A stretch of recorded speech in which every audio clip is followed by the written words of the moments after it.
Okay. Okay, I'm getting up.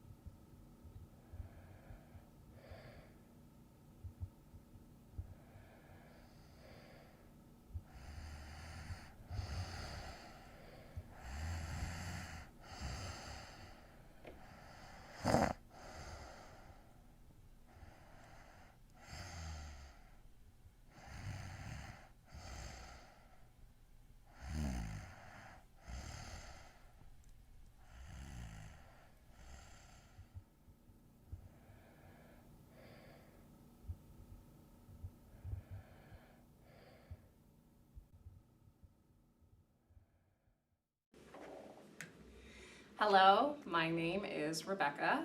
I use she, her pronouns, and I am a person with a disability. I have narcolepsy, which is a chronic sleep condition, and it's characterized by daytime sleep attacks and excessive chronic sleepiness. A lot of the time, a disability, especially an invisible one like narcolepsy, is really isolating. But then on the flip side, if I didn't have a disability, I never would have found all the great friends I have who are a part of the disability or non-conforming community, and that is something that's really beautiful. I am the producer of this series. It's called Follow Us, and it's about people with disabilities in medicine hat, and I feel very honored to have the opportunity to facilitate these stories being shared. I'm really grateful to the community for welcoming me and letting me take on this project and this responsibility, and I hope you like it.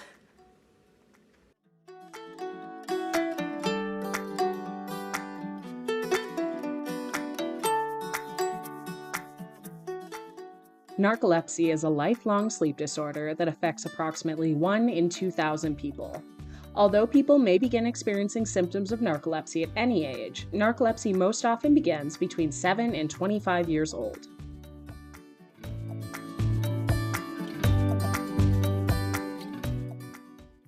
Before I was diagnosed with narcolepsy, I slept a lot. I would fall asleep everywhere, and I thought that that was just really normal. For a while, I worked as a baker in a cafe, and my start time was 5 a.m., which I think would be a difficult start time for anyone. So I had to leave my house at 3:45 to 4 a.m., and I took one long streetcar from one end of the city to the other. And I would get on the bus at about 4 a.m. and I got on at the station, so I was the only one on the bus. And I thought it was totally normal that I would just spread out across 3 seats at the back of the bus and cover myself in a poncho scarf and just fall asleep. And a lot of the time I would wake up at or past the stop I was supposed to get off at from a complete dead sleep. And there would be like 500 people on the bus around me. The bus was absolutely packed, and there was not a single seat, everyone standing, and I was just asleep across 3 seats, completely unaware that the bus had become so crowded. I had no way of knowing that what I was experiencing was that excessive daytime sleepiness, one of the most prevalent symptoms of narcolepsy. Excessive daytime sleepiness makes it really hard to stay awake for long periods of time and can cause me to fall asleep suddenly. When I do fall asleep suddenly like that, those are commonly referred to as sleep attacks. And with sleep attacks, all sense of what I should be doing or anything else going on just completely went out the window. Like, I could have a deadline due in an hour and would fully convince myself at that time that it was a really good time to have a half an hour nap and everything would be fine. Other symptoms of narcolepsy that are also challenging to manage are sleep paralysis, hallucinations, cataplexy, disrupted nighttime sleep, and the list goes on. On average, it takes people with narcolepsy, I think, 10 years from the onset of their symptoms to receiving a diagnosis. My experience is that it took about 12 to 14 years after my symptoms came on to get a diagnosis. Everywhere I go, everywhere I engage with the narcolepsy community, whether that be in support group meetups online or in person, or whether that be on online forums, you see this same story over and over and over again about people with narcolepsy having to wait so long to get a diagnosis. Some people will say, oh, been like this my whole life and I'm 50 and I just got my diagnosis. Some people will say, how am I supposed to succeed in college if I feel like this? I want to be successful, but I just can't do it.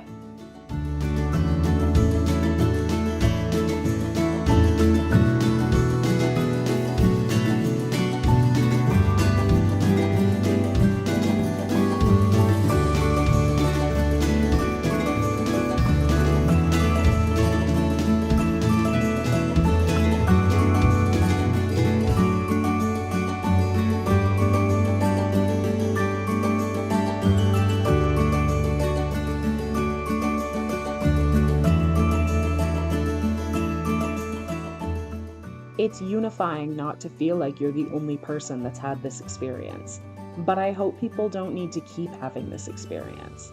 I hope that narcolepsy being tested for and diagnosed becomes a normal part of the healthcare system. I want diagnoses to be happening for the people that need it as soon as they need it, because there's so much more to life than being tired all the time. I ended up getting diagnosed with narcolepsy because in 2019 I got a new family doctor. That family doctor was really good at her job, and she was a very curious person. She kind of treated some of these things that I didn't understand as a bit of a puzzle. She wanted to know why. And I think that was the first time I'd ever had a doctor who didn't treat me like a nuisance. So what I told her was that I was having night terrors. And night terrors are a pretty common side effect of narcolepsy. And the way that manifested for me was that I would wake up screaming in the middle of the night. For lots of reasons, but particularly disturbances. And they could be fairly small disturbances. So if I went to bed before my partner and then they would open the door to come into our bedroom, it would be enough of a disturbance that I would wake up and start screaming, like blood-curdling screams. And this has been going on as long as I can remember. I would have nightmares, and it's like I wouldn't wake up. I would feel trapped in my body. Like I was just like glued to this bed, and in the dream I was screaming because something terrifying was happening, but I couldn't wake up. And little did I know that in real life I was actually screaming. So I told my doctor about this, and she thought it was something worth looking into. She actually wanted to find an answer, so she referred me to a sleep specialist. And that referral to a sleep specialist changed my life. I went for my sleep study, and to get diagnosed with narcolepsy, you have to undergo something called the MSLT, which means multiple sleep latency test. An MSLT is usually scheduled to take place the day after an overnight sleep study called a polysomnography.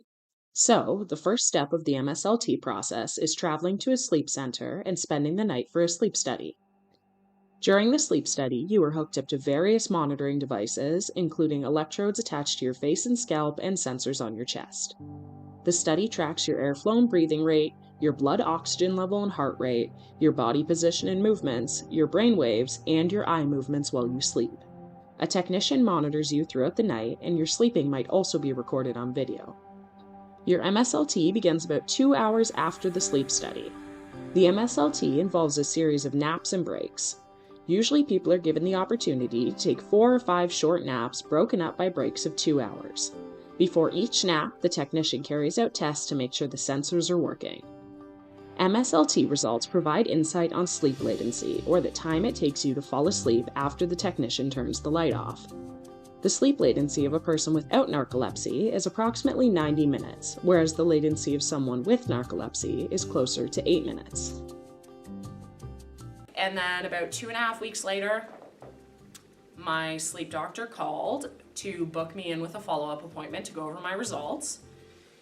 And I went in for that appointment, and I still had never even considered narcolepsy. I didn't do any research. To me, we were just like looking at something which was the night terrors, and that was the only thing that really I was interested in. So I hadn't considered anything else, or like that the night terrors could be a symptom of something larger. And we went into her office, and she told me, well, you have narcolepsy. And I remember just feeling kind of I guess, numb. I had never heard the term before and I didn't know what it meant. It just felt so big, like suddenly I had something. Like I had gone from just like being a lazy person or a tired person, and now I had something. From there, I started to figure out what to do, what narcolepsy was, and how to live my life with it.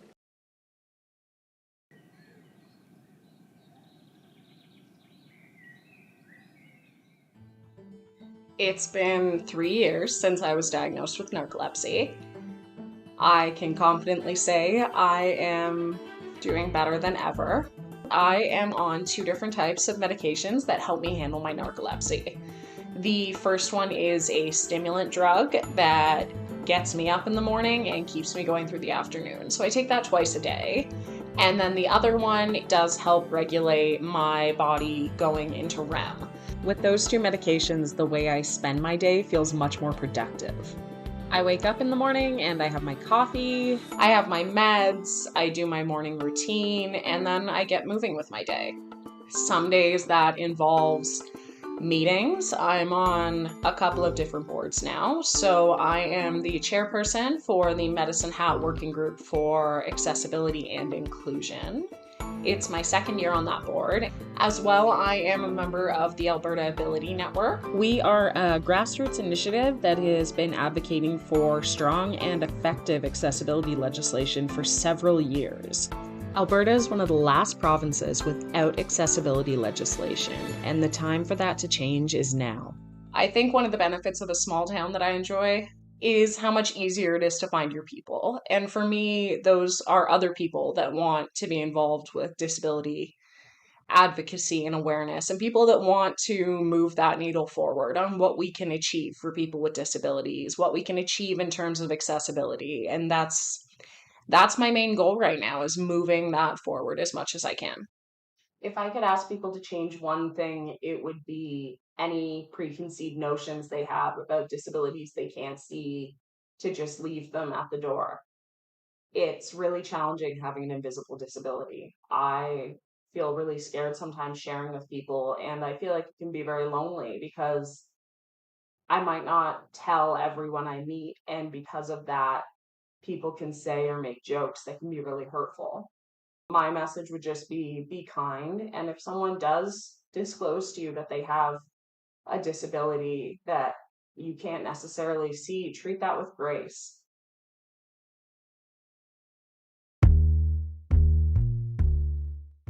Since I was diagnosed with narcolepsy, I have climbed a mountain. Well, technically, I hiked across a mountain range in Ontario. I did the Killarney-La Cloche Silhouette Trail. That's something that I definitely could not have done before my narcolepsy diagnosis. Just honestly, having the energy and the ability to wake up every day and summon the will to carry everything I need to survive by myself. Hike for 10 plus kilometers a day, set up camp, and get enough sleep many days in a row that not only is this experience fun, it's life-changing.